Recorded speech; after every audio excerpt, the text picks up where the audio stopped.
Travel history के बारे में बहुत सारे लोगों के सवालात होते हैं और लैक ऑफ इन्फॉर्मेशन की वजह से बहुत सारे लोग ऐसे होते हैं जो कन्फ्यूजन का शिकार हैं। कुछ चीज़ें मैं पिछले दिनों से फेस कर रहा था, मैंने सोचा उसके ऊपर मैं एक डिटेल्ड डिस्कशन करूं और डिटेल्ड वीडियो आपकी खिदमत में लेकर आऊं। इस वीडियो का पर्पज़ सिर्फ इन्फॉर्मेशन है। अगर कोई ऐसे अल्फाज मैं इस वीडियो में इस्तेमाल कर दूं तो उसकी पेशगी माजरत, क्योंकि बहुत सारे लोगों को लगता है कि हम शायद उनके ग़ुलाम हैं, शायद ट्रैवल एजेंसी वाले जो हैं उनके मुलाजिम हैं कि वो किसी भी लैंग्वेज में बात कर दें, किसी भी अल्फाज को इस्तेमाल करके वो हमें रसवा करें।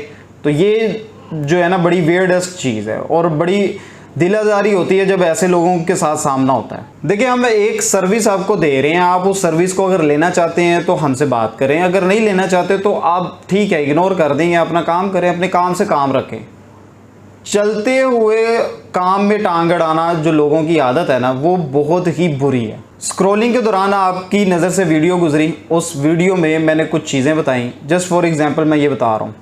तो अगर वो चीज़ आपको समझ में आती है या वो इन्फॉर्मेशन आपकी समझ में आती है तो आप उसको सुने, अगर नहीं समझ में आती तो आप इग्नोर कर दें। लेकिन ऐसे ऐसे कमेंट्स करना और स्पेशली व्हाट्सएप पर आके ये बातें करना, लोग पता नहीं हमें क्या समझते हैं।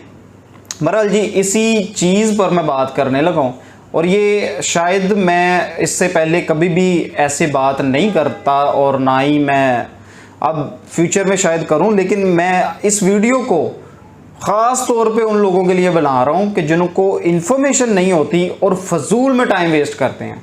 ये वही लोग होते हैं जो लाखों रुपया दे के एजेंटों के हाथ में और अपना नुकसान करवा के बैठ जाते हैं। आप देख रहे हैं कि ये वीडियो भी मेरे पर्सनल चैनल पे है, ये किसी ऑफिशियल चैनल पे नहीं है, ये मेरा पर्सनल चैनल है, पर्सनल मेरा सोशल मीडिया हैंडल्स हैं और ये वीडियो उसी पर है। ट्रैवल हिस्ट्री के बारे में मैं बात करने लगा था और सबसे पहले तो मैं ये बता दूं कि ट्रैवल हिस्ट्री किस बला का नाम है, किस चिड़िया को कहते हैं ट्रैवल हिस्ट्री।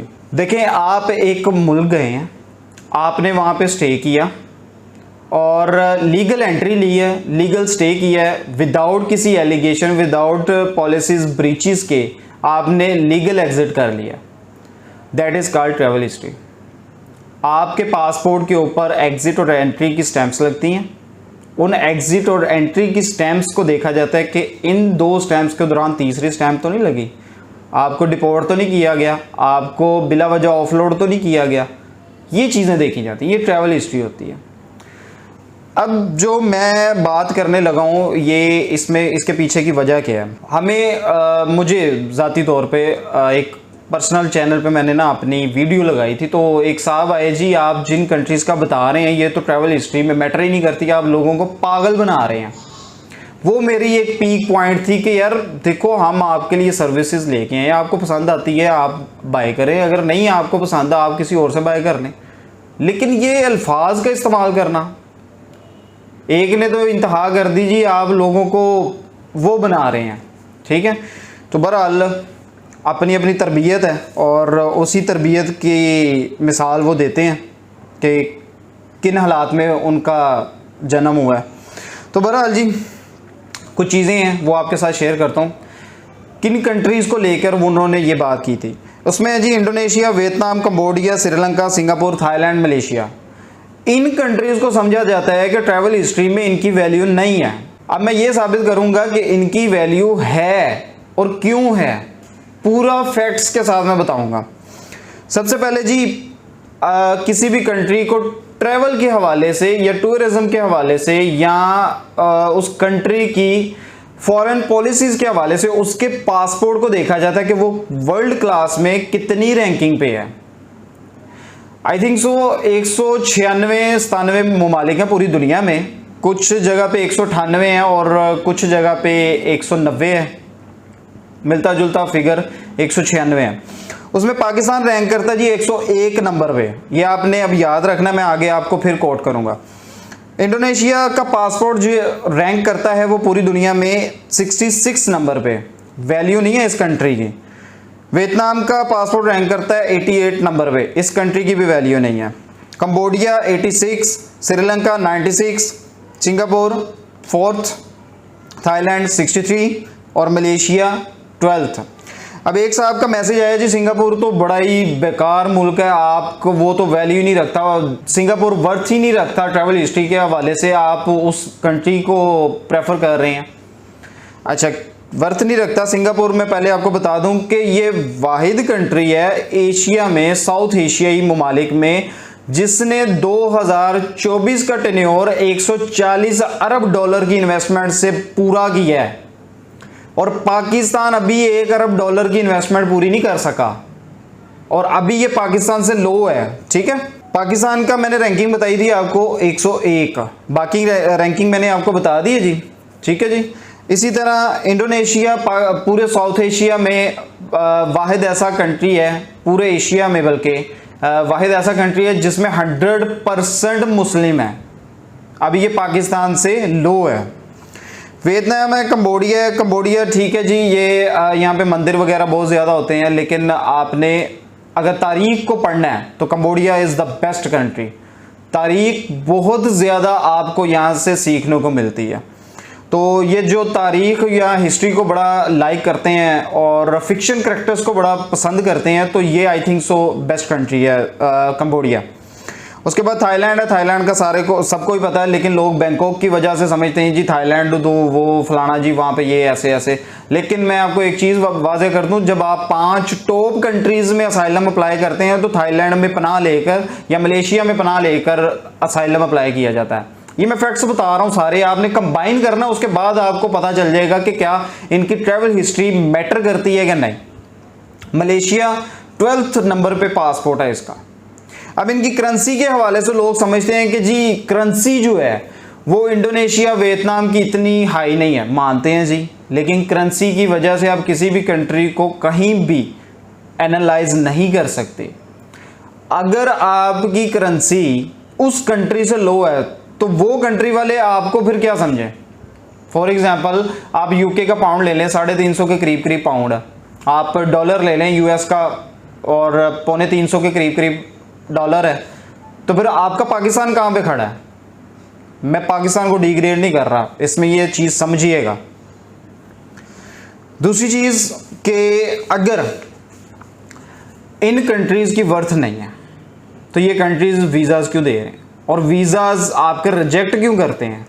बहुत सारी कंट्रीज़ हैं आपके वीज़ाज़ लगते ही नहीं है। थाईलैंड की वैल्यू नहीं है जी, थाईलैंड आपको पाकिस्तान को वीज़ा रिजेक्ट कर देता है अगर आप उसको बैंक स्टेटमेंट एंटीएन नहीं देते। बहुत सारे लोग डन बेसिस की कैटेगरी में जाते हैं और विदाउट डॉक्यूमेंट्स अपना वीज़ा लगवा लेते हैं, लेकिन वो तब होता है जब आपके इंटरनल लिंक्स हों एम्बेसी में। दूसरी चीज़ है जी कि इस कंट्री में वर्थ नहीं है, इस कंट्री की जो ट्रैवल हिस्ट्री में वर्थ नहीं है। तो थाईलैंड की अगर वर्थ नहीं है तो वो आपको वीज़ा अगर रिजेक्ट कर दे, वो आपको इस काबिल ही ना समझे कि आप थाईलैंड में विज़िट कर सकें, तो क्या उस कंट्री की वर्थ नहीं है। आपका पाकिस्तान देख लें कि आपके पाकिस्तान ने पूरी दुनिया में 126 ममालिक को वीज़ा फ्री एंट्री दे दी है।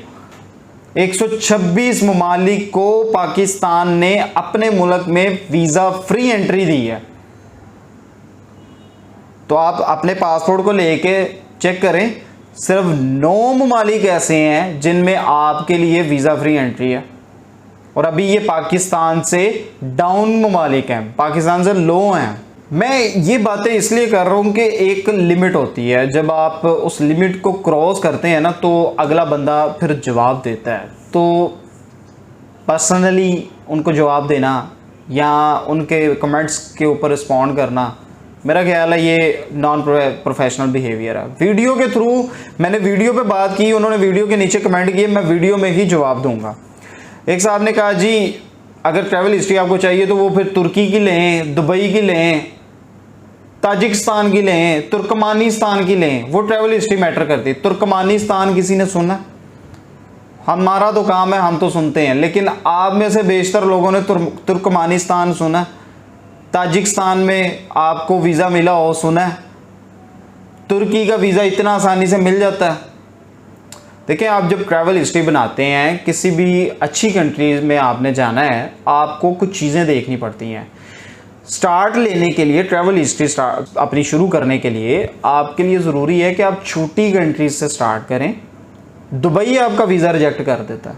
दुबई क्या 2 घंटे का सफ़र है, 40-50 हज़ार रुपये का वीज़ा है, 2 वे एंट्री आपने करनी है, 1.5 लाख रुपए में आप दुबई का विज़िट कर सकते हैं, 2 लाख रुपए में दुबई का ट्रिप कर सकते हैं। अज़रबैजान का वीज़ा आपने लिया, आपका अपना मुल्क अज़रबैजान के लिए आपको ट्रैवल नहीं करने देता, जगह जगह आपको रोक लेते हैं। देखिए ये सारी चीज़ें देखनी पड़ती हैं, कोई फैक्ट्स होते हैं जिनके ऊपर बात करनी होती है। मैं इन कंट्रीज़ की सफाई नहीं दे रहा, लेकिन मैं आपको हक़ाइक़ बता रहा हूँ कि ये चीज़ें होती हैं जिनकी वजह से ट्रैवल हिस्ट्री मैटर करती है इन ममालिक की। अब आ जाते हैं जी, वीज़ा ऑफिसर, अगर आपने किसी अच्छी कंट्री में वीज़ा अप्लाई किया तो वीज़ा ऑफिसर किन चीज़ों को देखता है, उनमें कुछ चीज़ें मैं आपको बता देता हूँ कि फॉर एग्जांपल आपने 5 कंट्रीज़ का विज़िट किया है, जिसमें इंडोनेशिया, वियतनाम है, कंबोडिया, श्रीलंका, सिंगापुर है, थाईलैंड, मलेशिया, ऊपर नीचे करके इन 5 कंट्रीज़ का कोई भी ले लें, इन 7 कंट्रीज़ में से कोई भी 5 कंट्रीज़ उठा लें। आपने 5 कंट्रीज़ का विज़िट किया, वो 5 कंट्री का विज़िट जो है ना वो आपको कॉस्ट करता है कुछ 6.5-7 लाख रुपए का, एवरीथिंग इंक्लूडेड, टिकट, होटल्स और टूर्स वगैरह। अब यहाँ पे शॉपिंग भी आपने करनी है, जाहिर सी बात है, आप वहाँ पे जा रहे हैं तो आपने खा लिया तो वापस नहीं आना, आपने शॉपिंग भी करनी है, आपने फिर वहाँ पर अपनी मर्ज़ी से भी खाना पीना करना है, अपना घूमना फिरना भी है, क्योंकि इस पैकेज में खाना इंक्लूड नहीं होता, वो कॉस्ट इंक्रीज़ हो जाती है इन चीज़ों में। अब आपने एक चीज़ देखनी है कि ये टोटल पैकेज आपको कॉस्ट कर जाता है 11-12 लाख रुपए के करीब करीब, 10 से 12 के करीब करीब। जब आप किसी अच्छी कंट्री में वीज़ा फाइल करते हैं तो वो ये देखते हैं कि आपने जो पिछले 5 साल में विज़िट्स किए हैं उनकी टोटल वर्थ क्या है, आपने कितना अपने टूरिज़्म पर स्पेंड किया है। अगर आपने 5 साल में 2 टूर्स भी ऐसे किए हों तो 12-13 लाख रुपया, 13 दिन 14 दिन का ये पैकेज बनता है, 12 लाख रुपये या तकरीबन $4,000। $4,000 आपने 13 दिन में उड़ा दिए तो क्या वो उस कंट्री को समझ नहीं आएगी, जो वीज़ा ऑफिसर है उसको ये समझ नहीं आएगी कि आपके पास इतनी वर्थ है कि आप उसके मुल्क में जा सकते हैं। आप यूरोप में जा रहे हैं, आप यूके में जा रहे हैं, आप अमेरिका का इंटरव्यू दे रहे हैं, आप किसी और कंट्री का इंटरव्यू दे रहे हैं। ये 5 कंट्रीज़ को विज़िट करने के लिए आपने $4,000 इन्वेस्ट कर दिए हैं। $4,000 अगर आपने लगाए हैं तो क्या वो वीज़ा ऑफिसर को समझ नहीं आ रही कि आपने $4,000 13 दिन में खर्च कर दिए हैं, और उन 13 दिन में आपने कोई ब्रीच भी नहीं की, कोई पॉलिसीज़ भी ब्रीच नहीं की, आपने वो जो कंट्रीज़ को विज़िट किया है उनमें लीगल एंट्री की, लीगल एग्जिट किया, तो क्या ट्रैवल हिस्ट्री नहीं वो समझेगा कि ये ट्रैवल हिस्ट्री बिल्कुल जेन्युइन है। कुछ लोग समझते हैं कि ये कंट्रीज़ वर्थ ही नहीं है। मैं बार बार ये कोट करूँगा, सब कुछ फैक्ट्स बताने के बाद ये बार बार मैं बात करूँगा कि ये वर्थ ही नहीं है। क्यों नहीं है? मुझे कोई भी बंदा ये साबित कर दे कि ये वर्थ ही नहीं है, मैं अपने पैकेज बंद कर दूँगा और मैं दोबारा ऐसी कभी वीडियो भी नहीं बनाऊँगा, मैं दोबारा कभी इन ममालिक के बारे में बात भी नहीं करूँगा। लेकिन साबित करना है कि इनकी वर्थ नहीं है। यूरोप में आप वीज़ा अप्लाई करते हैं, यूरोप में देखा जाता है कि जी आप ट्रैवल हिस्ट्री आपने पिछले 5 साल में कोई विज़िट किया है, कहीं पर विज़िट किया है। आप यूके का अप्लाई करते हैं, यूके का बाय चांस होता है कि आपका फ्रेश पासपोर्ट पे भी लग जाता है। आप जापान का अप्लाई करते हैं, आपकी ट्रैवल हिस्ट्री देखी जाती है, लेकिन बाय लक होता है कि आपका चांस के ऊपर वीज़ा लग जाता है विदाउट ट्रैवल हिस्ट्री। बहुत सारे ममालिक हैं जहाँ पे वीज़ा लग जाता है लक के ऊपर, लेकिन जब ट्रैवल हिस्ट्री अपना किरदार अदा करती है तो वो जो चांसेस आपके 50% है वो 75% हो जाते हैं। फिर दूसरी चीज़ देखी जाती है वीज़ा ऑफिसर की जानिब से बैंक स्टेटमेंट, फिर एनटीएन और आपकी कंपनी रजिस्ट्रेशन के, आपकी कंपनी, आपका एबियर टैक्स रिटर्न्स और ये सारा आप अपनी कंट्रीज़ में जो पे कर रहे हैं वो क्या आप अपनी कंट्री के साथ लॉयल हैं।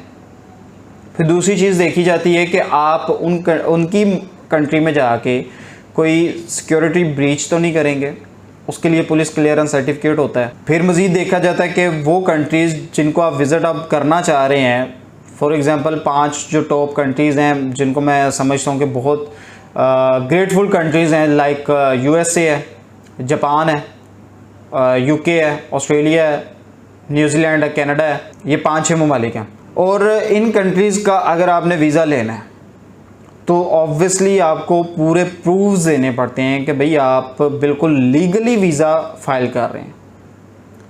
तो ये सारी चीज़ें हैं जिसकी वजह से जिसकी बिना पर आपको वीज़ा मिलता है। तो ट्रैवल हिस्ट्री मैटर तो करती है, कोई माने या ना माने वो अलहदा बात है। और इन ममालिक की ट्रैवल हिस्ट्री इसलिए मैं रेकमेंड करता हूँ कि भाई कम खर्चे में आप ज़्यादा ममालिक में जा सकते हैं और ज़्यादा ममालिक को एक्सप्लोर कर सकते हैं, आपको दुनिया का पता चलता है। अच्छा, एक चीज़ मैं और रेकमेंड करूँगा कि आपने ना जब भी कभी अच्छी कंट्री, डेवलप कंट्री का वीज़ा फाइल करना है ना, आपने उससे पहले अगर कोई विज़िट कर रखे हैं तो उनकी वीडियोस ना अपने यूट्यूब चैनल एक बना लें, उनकी वीडियोस डाली हों। और अगर फ्रेश विज़िट करके आए हैं, 2-4 माह पहले विज़िट करके आए हो और आप फिर विज़िट करना चाहते हैं, तो आप अपने कवर लेटर में लाजमी मेंशन किया करें कि मैं ट्रैवल व्लॉगर हूँ, कि मैं मुख्तलिफ ममालिक को एक्सप्लोर करता हूँ, मुख्तलिफ कंट्रीज़ में जाता हूँ। मैं वहाँ पर स्टार्ट मैंने लिया है, ये मेरा मोटिव है कि मैं इस यूट्यूब चैनल से मैंने स्टार्ट लिया है, मैं आपकी कंट्री को भी एक्सप्लोर करना चाहता हूँ। ये चीज़ बहुत ज़्यादा अफेक्ट करती है, आप इसको आजमा के देख लें। मैंने एक अपने क्लाइंट को रिकमेंड किया था कनाडा के लिए और उन्होंने कनाडा का तो खैर नहीं किया, इसी चीज़ पे उन्होंने यूके का रिफ्यूज़ था वीज़ा और दोबारा यूके अप्लाई किया, तो उन्होंने कहा कि भाई माइट भी पॉसिबल इस चीज़ ने अफेक्ट किया हो। देखिए, अब वीज़ा ऑफिसर तो नहीं बताता कि किस चीज़ ने उसको मुतासिर किया, लेकिन कुछ चीज़ें होती हैं जो मैंने आपके साथ शेयर कर दी हैं। अब इन चीज़ों को आपने देखना है कि क्या ये कंट्रीज़ वर्थ रखती हैं कि नहीं। पासपोर्ट रैंकिंग मैंने बता दी और करेंसी को देखते हुए कोई भी कंट्री की वर्थ नहीं आप एनालाइज कर सकते, आप ये जस्टिफाई नहीं कर सकते, आप ये अंदाज़ा नहीं लगा सकते कि उस कंट्री की वर्थ क्या है। वीडियो इन्फॉर्मेटिव लगी हो, चैनल को सब्सक्राइब कर दें। और दूसरी बात, मैं अगली वीडियो में, अगले व्लॉग में बताऊंगा कि मैं मुख्तलिफ टॉपिक्स पे वीडियोस क्यों बनाता हूं। तब तक के लिए अपना ख्याल रखिएगा, अपने इस चैनल का। अल्लाह हाफ़िज़।